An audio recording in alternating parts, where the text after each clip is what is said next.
Anonymous, اس کے بعد اسکیپٹک agnostic. السلام علیکم مفتی صاحب. وعلیکم السلام. جی بھائی. جی مفتی صاحب میں مسلمان ہوں. میرا آپ سے ایک سوال ہے.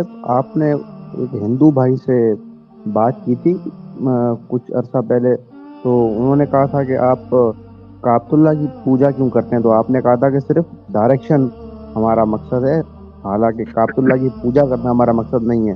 تو یہ ویڈیو میں نے اپنے اسٹیٹس پر لگائی تو کافی دوستوں نے یہ سوال پوچھا کہ اگر کعبے کی پوجا نہیں کرتے تو پھر کعبے کی اتنی عزت کیوں ہے؟ اس کے مطلب غلاف کو چوما جا رہا ہوتا ہے، کعبے کو چوما جا رہا ہوتا ہے، اور حجر اسود کو چوما جا رہا عزت کرنے کا ہوتا ہے. تو مطلب پوجا کرنا تو نہیں ہوتا نا.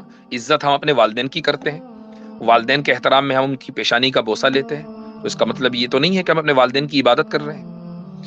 اللہ تعالیٰ کی طرف جو چیز منسوب ہو جاتی ہے وہ چیز قابل احترام ہوتی ہے، چونکہ اللہ تعالیٰ سے زیادہ عزت کسی کی نہیں ہے، اس سے زیادہ احترام کسی کا نہیں ہے. وہ عزت دینے والا بھی ہے اور سب سے زیادہ معزز بھی ہے. تو جو چیز اس کی ہے، جس چیز کا انتساب اس کی طرف ہو گیا، تو پھر اس کا احترام بھی اسی درجے ہوگا. اسی لیے ان چیزوں کو اللہ نہیں کہا جاتا، ان کو شعائر اللہ کہا جاتا ہے. کعبہ اللہ نہیں ہے، کعبہ معبود نہیں ہے، کعبہ شعائر اللہ ہے، میں سے ہے، اللہ کا کے شعاروں میں سے ایک شعار ہے. اور جتنے بھی شعائر ہیں ان کا احترام ہوتا ہے. کیا ہم مسجد کا احترام نہیں کرتے؟ مسجد کے اوپر تو یہ اعتراض نہیں کرتے ہندو حضرات کہ آپ مسجد کی پوجا کیوں کر رہے ہو. ہم تو احترام مسجد کا بھی کرتے ہیں. نہیں، یہ شعائر کا کیا مطلب ہوتا ہے؟ یہ شعار کو آپ کہہ لیں نشانیوں میں سے ایک نشانی، سمبلز کہہ لیں. ہاں سمبلز کہہ لیں، نشانی کہہ لیں. تو یہ اللہ تعالیٰ کی نشانیوں میں سے جتنی مساجد ہیں، مسجدوں کے مینار ہیں، یہ سارے کے سارے شعار ہیں اللہ تعالیٰ کے. یہ سب اللہ کی نشانیاں ہیں. مسجد دیکھ کے پتہ چلتا ہے کہ یہاں اللہ کا نام لیا جاتا ہے.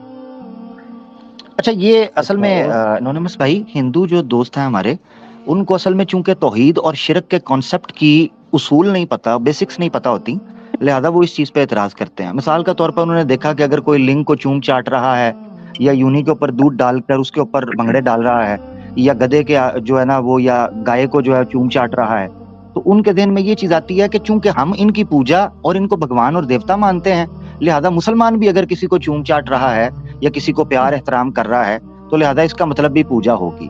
بھائی انسان بلی کے بچوں کو بھی پیار کرتے ہیں. میں نے دیکھا ایک بندے نے پرندہ پالا ہوا تھا، وہ اس سے بھی پیار کر رہا ہے. محبت کا اظہار اور ہے، پوجا پاٹ اور ہے. جو چیز بڑی صحیح معنوں کے اندر اس کو درشا سکتی ہے یا اس کو ایکسپریس کر سکتی ہے، وہ ہے سجدہ. سجدہ ایکسٹریم وہ عبادت کا پوسٹر تھا جس کو اللہ کے رسول پاک صلی اللہ علیہ وسلم نے منع فرما دیا کہ اللہ کے علاوہ یہ کسی کو نہیں ہو سکتا. تو اس کے علاوہ آپ کے ذہن کے اندر کسی کے سامنے محبت کرنا، کسی سے چاہت کا اظہار کرنا، یہ ڈیپینڈ کرتا ہے کہ آپ اس کی پوجا کر رہے ہیں یا آپ اس کا ادب اور احترام کرتے ہیں یا آپ اس کا تقدس کرتے ہیں. سمپل. اس میں فرق اس طرح بھی کیا جا سکتا ہے کہ جتنے بھی ہندو حضرات چیزوں کو چومتے چاٹتے ہیں، وہ نہ صرف یہ کہ ان چیزوں کا احترام کرتے ہیں بلکہ ان سے مانگتے بھی ہیں.